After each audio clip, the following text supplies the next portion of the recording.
Magandang araw mga kadinisyo. Ikaw ba'y naghahanap ng simpleng intro tutorial? Yan guys, sakto guys. Dahil sa video ito guys, may babahagi ako sa inyong simpleng intro tutorial guys. Kung paano ko siya ginagawa guys. Katulad ng ganito guys.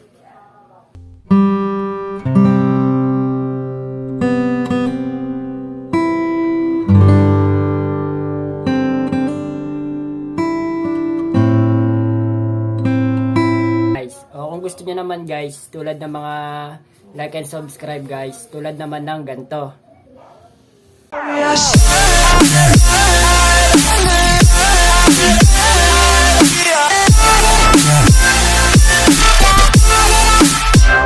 Yon guys, nakita niyo yan? Yan yung mga simpleng intro tutorial guys na ibabahagi ko sa inyo guys kung paano ko siya ginagawa.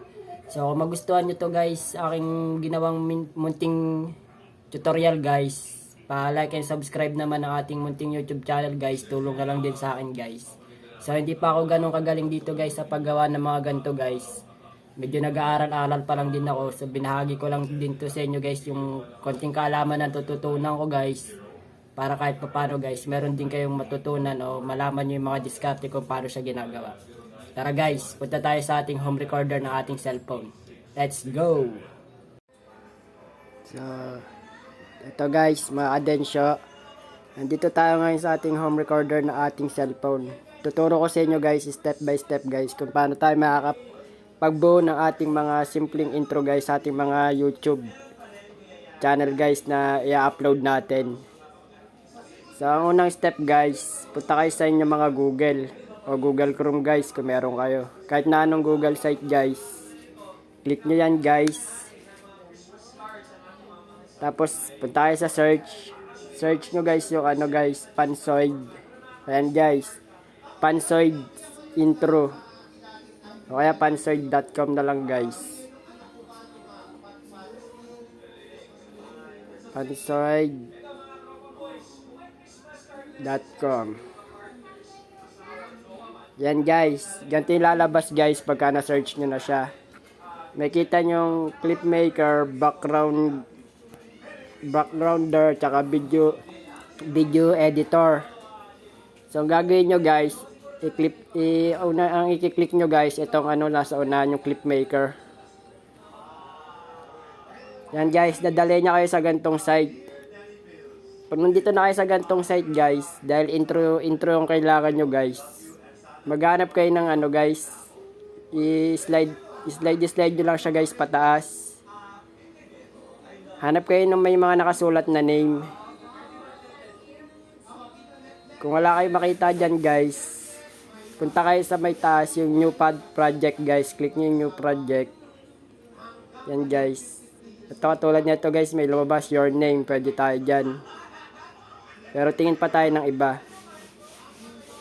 Ito guys, name. Basta may name guys kasi papaliwanag ko sa inyo kung bakit yung name pinapahanap ko sa inyo guys. Kiklik ko lang to. Ito guys, kunwari ito yung napili ko yung merong may name. Dadalhin niya tayo ngayon yan guys sa site na yan. Yan guys, nakita niyo yung name. Ito guys, nasa taas. Ngayon guys, ipi-play natin siya para makita niyo yung play button guys. Dito makita niyo parang may mata sa taas guys. Sa tabi niya ito yung play button. Play natin siya guys kung maganda siya.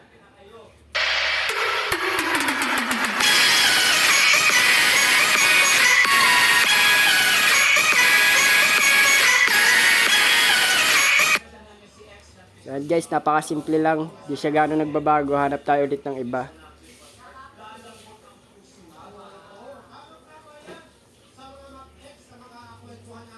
Pag wala kayong makita guys, pindutin nyo lang ulit yung new project.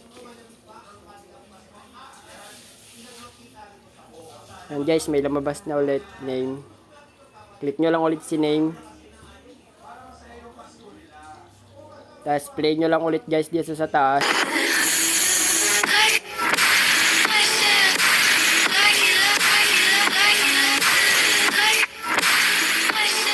Yan guys, kung kunwari ganyan yung napili nyo guys. Ngayon tatanggalin natin yung name guys. Kasi tutorial lang naman tayo guys, di ko na kailangan maghanap ng magandang design. Kayo nang bahala maghanap guys kung ano yung mga makikita nyo. Tuturo ko sa inyo guys kung paano palitan yung name sa taas ng mga pangalan nyo guys, ng mga pangalan ng YouTube channel nyo. Click nyo tong tatlong guhit sa taas guys. Tapos punta kayo sa object. Click objects. Yan guys.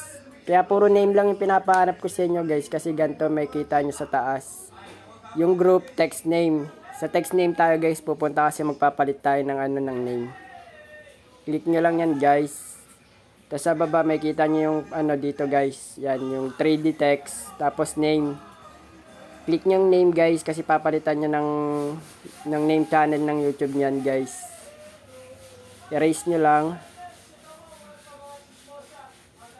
Erase nyo guys tapos lagay nyo yung pangalan ng YouTube channel nyo. Kunwari sa akin guys yan, Tinsyo. Tapos i-okay ko lang siya guys. Ayun na siya guys, nasa taas na yung Tinsyo. I-play ko lang siya, yan makikita nyo. Yun guys, nakita nyo, napalitan na ng pangalan. Ngayon kung gusto nyo naman palitan siya guys ng pagka-lettering guys, punta kayo rito sa font. Yung font, yung custom. Click nyo yung custom na yan guys. Yan, may lalabas dyan ng mga design ng lettering na gusto nyo guys. Scroll nyo lang guys, bahala na kayo mamili kung anong gusto nyo. Kunwari sa akin itong ganito guys. Yan, napalitan na yan guys, automatic na yan. Automatic niyan guys, napalitan na siya pagka na-save niyan sa mga gallery nyo guys. Ganyan na yung font na lalabas. Ngayon guys, i-slide nyo lang din siya ulit pataas guys. May kita nyo may size dyan, height tsaka thickness. Siguro din na natin gagalawin yan guys. Slide nyo lang ulit pataas guys, hanapin nyo yung color. Ito guys, color. Kung gusto nyo magpalit ng kulay ng pangalan nyo guys, click nyo lang tong color. Yan guys, may lalabas na mga kulay rito. Mamili lang kayo kung saan gusto nyo guys. Kunwari pula, yan guys, napili nyo yung pula. I-okay nyo lang guys yung pula. Yan guys. Pula na, basta napili nyo yung pula guys, click nyo yung play button ulit sa taas guys para mapalitan siya. So yan guys, ganyan lang yung simpleng tutorial guys. Meron na kayong ano guys, meron na kayong intro. Ngayon guys, pwede nyo na yan i-save. Pag i-save nyo siya guys, ito yung arrow sa baba guys, yung sa tabi ng nota. Yan guys, masisave nyo na siya dyan guys. Pag automatic yan guys, i-save natin. Papakita ko sa inyo kung paano pag-save. Ayan guys, kinilik ko yung save. May lumabas na start video render. Click nyo lang din siya guys. Yan guys, may lumabas na ganyan time lapse. Hintayin nyo lang yan matapos guys. Yan, 7 minutes lang naman guys. Napakadali lang. So ito guys yung sa intro nyo ha. Yung paglalagay ng pangalan ng YouTube nyo.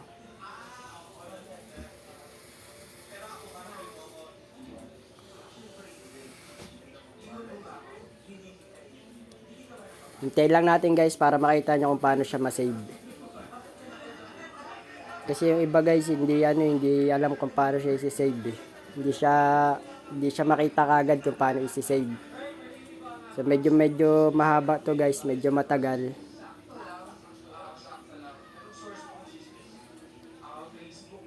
And guys, seconds na lang nag-count na.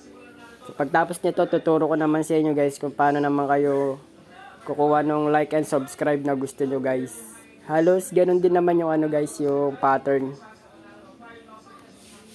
na gagawin ninyo para di kayo malito. Hintayin lang natin to guys para malinawan kayo kung paano nyo siya isi-save guys papunta sa mga gallery nyo. Kasi yung iba guys nalilito, nakakalito yung iba kasi hindi kompleto yung tutorial.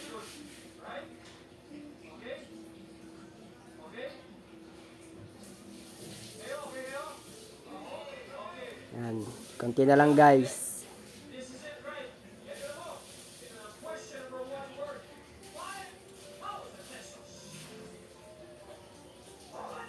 Itong panside na to guys, marami na rin gumagamit nito. Dito mga simple yan lang guys. Pero pwede nyo pang pag-aralan to, kalikutin nyo kung ano yung mga pwede nyo pang gawin. Download your video guys, lumabas. Click nyo yung download your video. Pupunta kayo dito ngayon guys. I-click nyo lang yan guys. Pag-click nyo yan yung thank you for downloading start. May lumabas sa baba guys, download. Click nyo lang yung download. Yan, nagda-download files. Okay na yan guys. Nasa gallery nyo na yan, automatic. Tingnan natin yan siya sa gallery guys.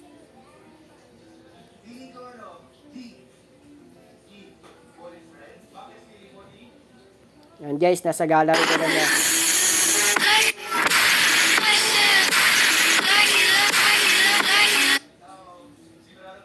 So yan guys, nakita nyo, napunta na siya sa gallery ko. Yan guys, nasa gallery ko na siya. Ganun yung way ng pagda-download guys ha. Huwag sana kayong malito. Tapos balik tayo ulit dun guys sa Chrome. Then ibaback ko lang to guys. Dahil kukunin naman natin yung like and subscribe. Cancel nyo lang guys. Live lang kayo guys. Yan, nag-live na siya. Scroll down nyo lang ulit guys kung ano naman yung gusto nyo nakunin para sa like and subscribe na design nyo guys. Pili lang kayo. Slide lang. Ayan guys, itong intro pwede to guys. Yan, naglo-loading siya. Play nyo lang guys.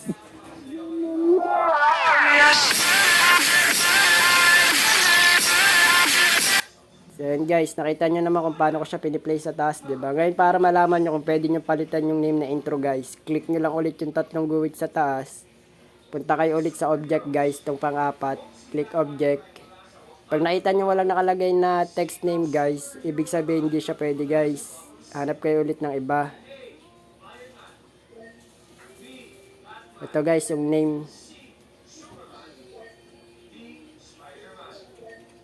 Basta yung may mga name lang guys, pwede nyo siyang gamitin. Kasi yung iba guys, wala siyang nakalagay na name, hindi natin pwede palitan ng gusto natin. Play natin kung maganda.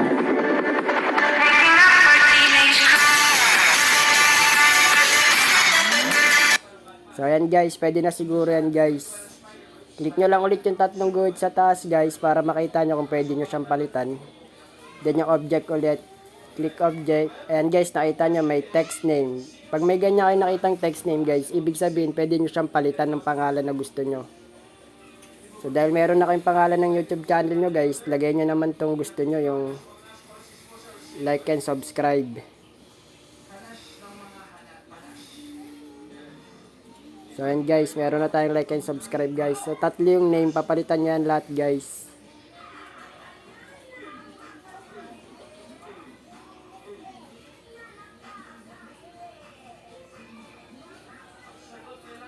Okay lang, pati yung huli sa dulo.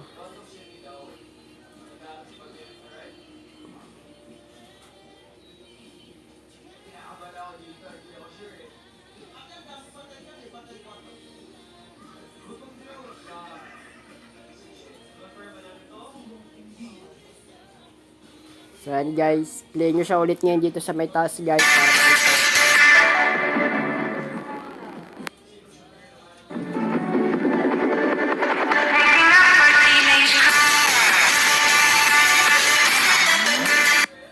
So yan guys, meron na kayong like and subscribe guys. Ngayon kung gusto nyo palitan ng pagka-lettering guys, ganun ulit, punta kayo sa font, tas custom.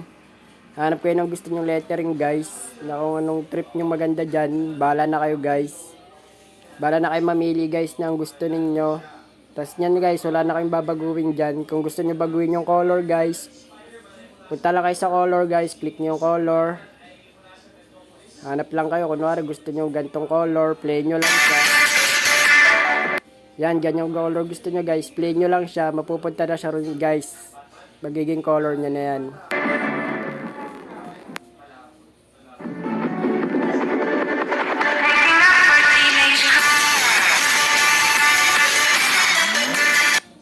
So ayan guys, aralin nyo na lang tong ano guys, pansoid guys, kasi napakaraming pwedeng gawin pa rito guys. Pwede rin kayong gumawa ng mga outdoor nyo guys, yung mga pagtapos na yung channel nyo, thank you for watching, ganon. Pwede nyo rin gawin dito guys, konting aral lang guys. Bahala na kayo guys kung paano nyo pa siya i-develop. So ito lang guys yung ating munting tutorial guys, sana may natutunan kayo. Kung nagustuhan nyo guys, palike and subscribe ng ating munting YouTube channel. Hanggang sa muli mga kadensyo, maraming salamat. Paalam!